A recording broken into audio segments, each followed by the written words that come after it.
आता झालं. सर झालं सर थोडं माझ्या जवळ या एकदा नाथ बजेट सर कोणती लागली त्याच्यानंतर शिरीष कामेश्वर एकदम जवळ या. शेवटी मित्रांनो, जय संविधान जय भारत. मी ॲडव्होकेट हर्षवर्धन नाथ भजन, नॅशनल ॲट्रॉसिटी प्रिव्हेन्शन फोर्स, राष्ट्रीय अत्याचार निवारण शक्तीचा राज्याचा कार्यकारी अध्यक्ष आहे.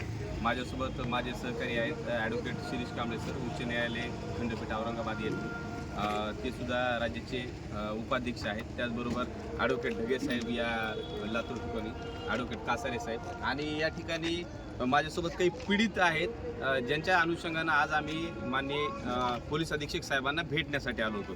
प्रकरण असं आहे की काही दिवसापूर्वी दीपक इंगळे हे जे काही आरोग्य विभागाच्या एका भरती प्रक्रियेच्या अनुषंगाने उपसंचालकाच्या कार्यालयात लातूर येथे गेले होते.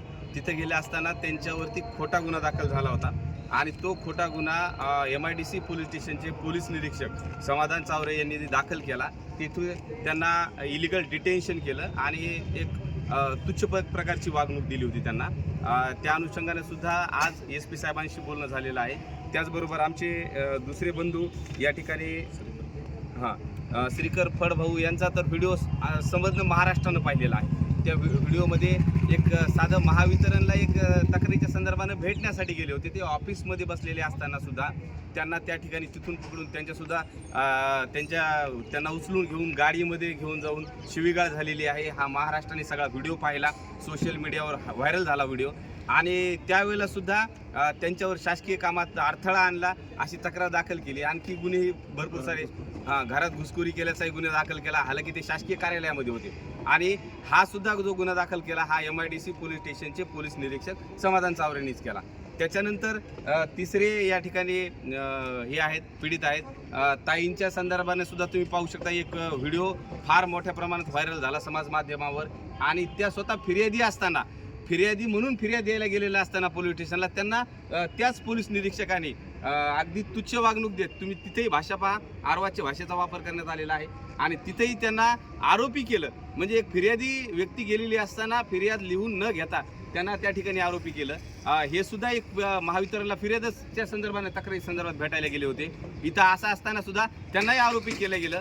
आणि आमचे दीपक इंगळे पाटील जे आहेत ते सुद्धा काही नियुक्त झालेल्या उमेदवारांच्या संदर्भाने भेटायला गेले होते. तिथे सुद्धा त्यांच्यावर फिर्याद दाखल झाली आणि या सगळ्या 353चा गुन्हा दाखल झाला. म्हणून आज माननीय SP साहेबांना ॲडव्होकेट शिरीष कांबळे साहेबांच्या माध्यमातून आम्ही भेटलो.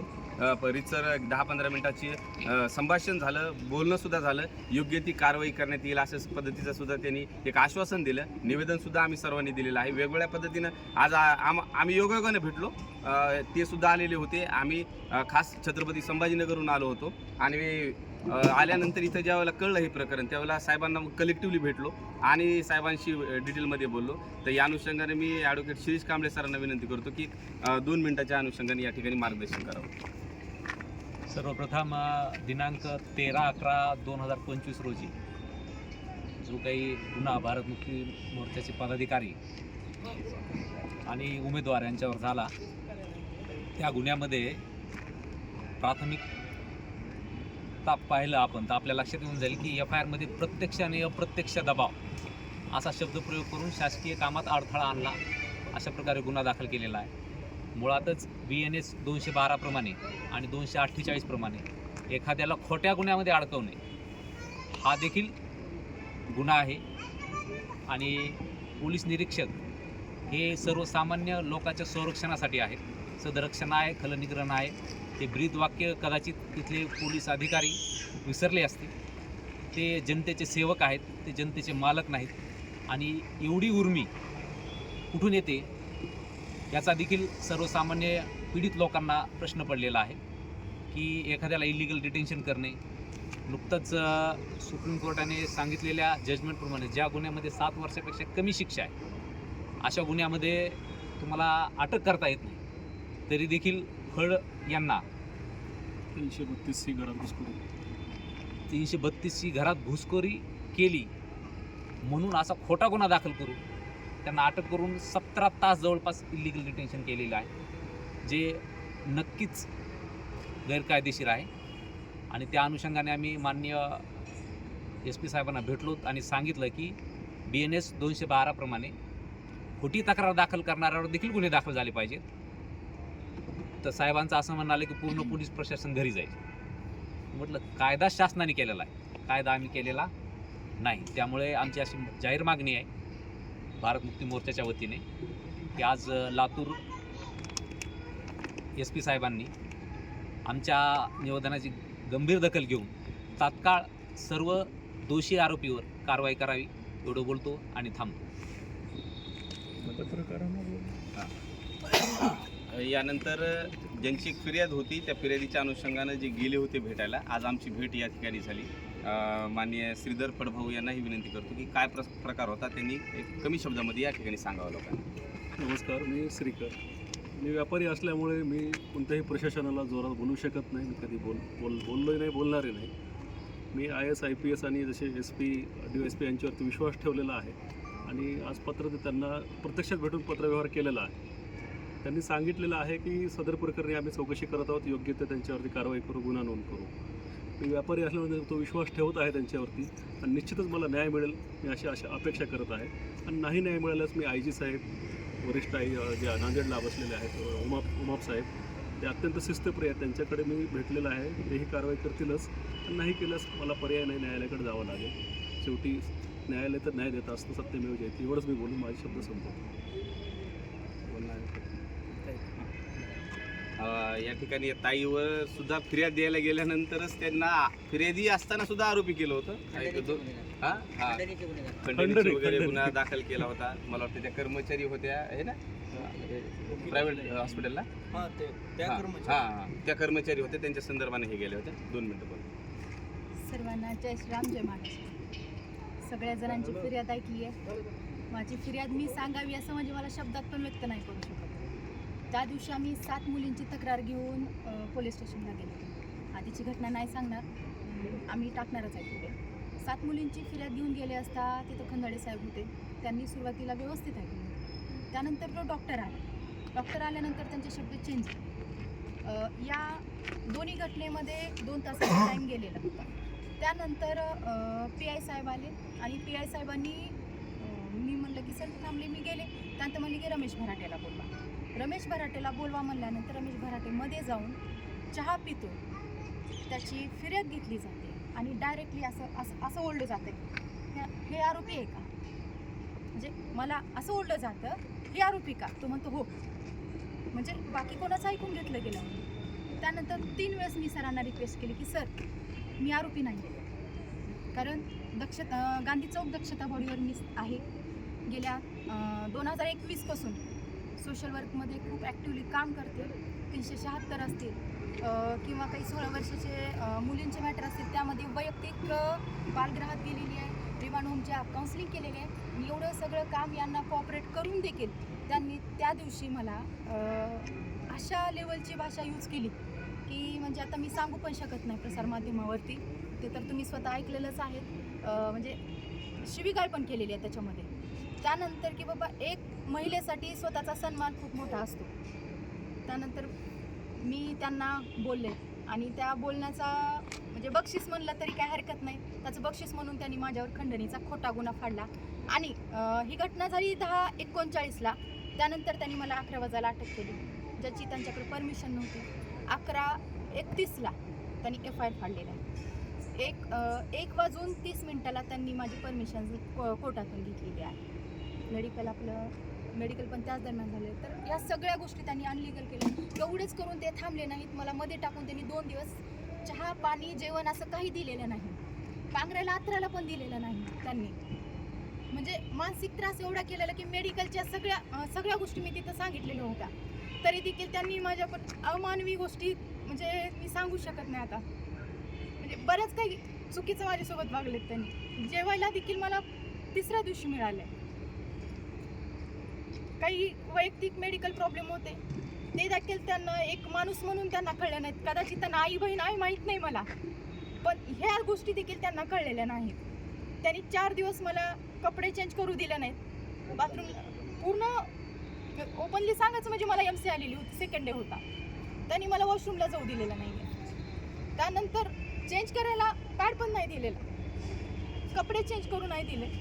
म्हणजे इथपर्यंत करून तो मला येऊन धमकी देतो की तुला 14 दिवस PCR मध्ये दाखवतो. म्हणजे हे कोणत्या लेवलची म्हणजे मानसिकता झाली की बाबा तुम्ही अधिकारी आहेत का राक्षस आहेत, तुम्ही म्हणजे असं कसं वागू शकतात.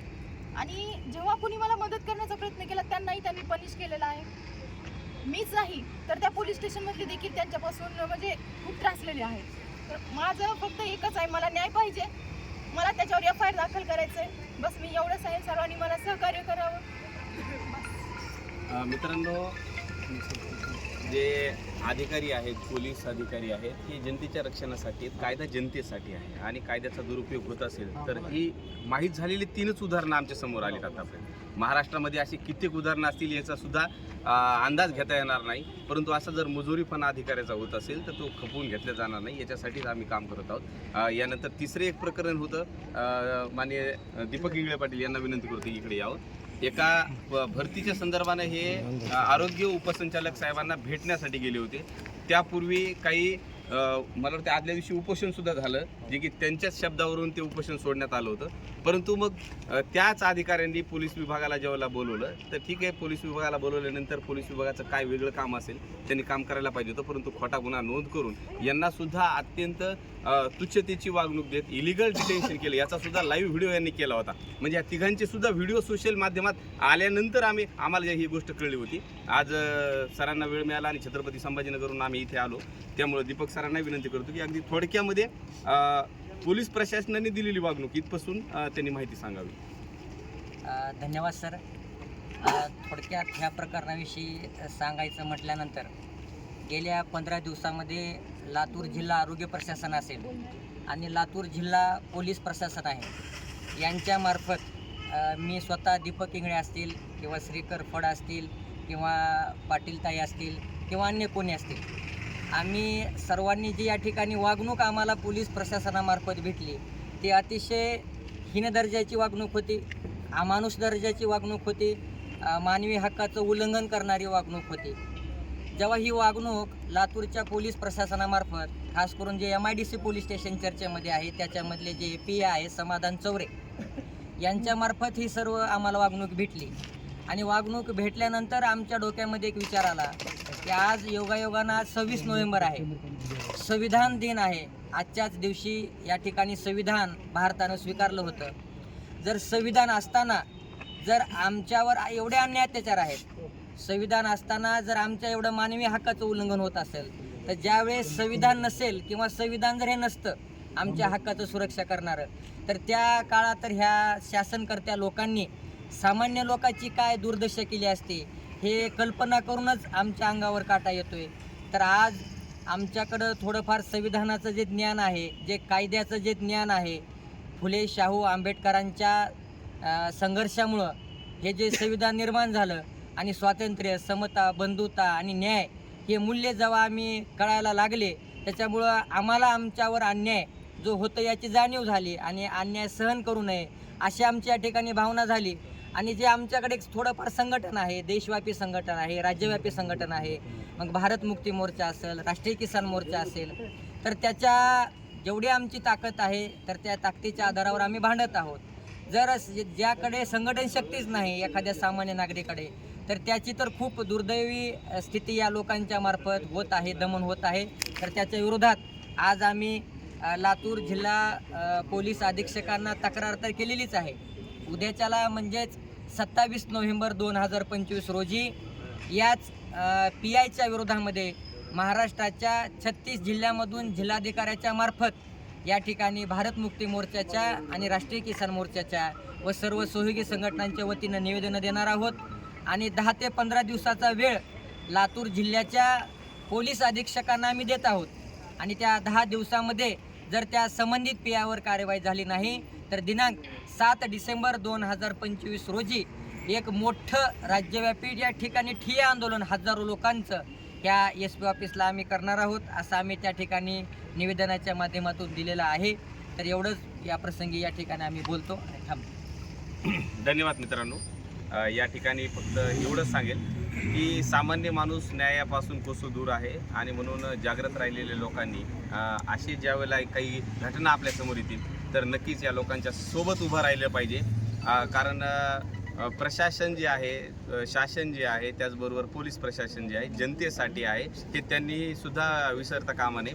म्हणून शासकीय जे कर्मचारी आहेत, त्याचबरोबर पोलीस प्रशासनातील विशेष कर्मचारी आहेत, त्यांनी जनतेसाठी काम करावं अशी आमची अपेक्षा आहे. परंतु जर अशी काही घटना घडत असतील तर मग आंदोलन असेल किंवा मग कुठल्या गोष्टी असो, कायदा सुव्यवस्था असो, आम्ही नक्कीच यांच्यासोबत आहोत. या ठिकाणी खास करून माझ्यासोबत माझे ज्येष्ठ senior advocate Shirish Kamble sir उच्च न्यायालयातून आले, त्याचबरोबर ॲडव्होकेट ढगे साहेब असतील, ॲडव्होकेट कासारे साहेब असतील, ॲडव्होकेट गायकवाड साहेब असतील. आम्ही ह्या सगळ्यांच्या, मी ॲडव्होकेट हर्षवर्धन, आम्ही या सगळ्यांच्या सोबत आहोत, अगदी निःशुल्क सोबत आहोत. यांना न्याय देण्यासाठी तुम्ही सुद्धा प्रयत्न करा, आम्ही सुद्धा प्रयत्न करू. धन्यवाद. जय संविधान, जय भारत.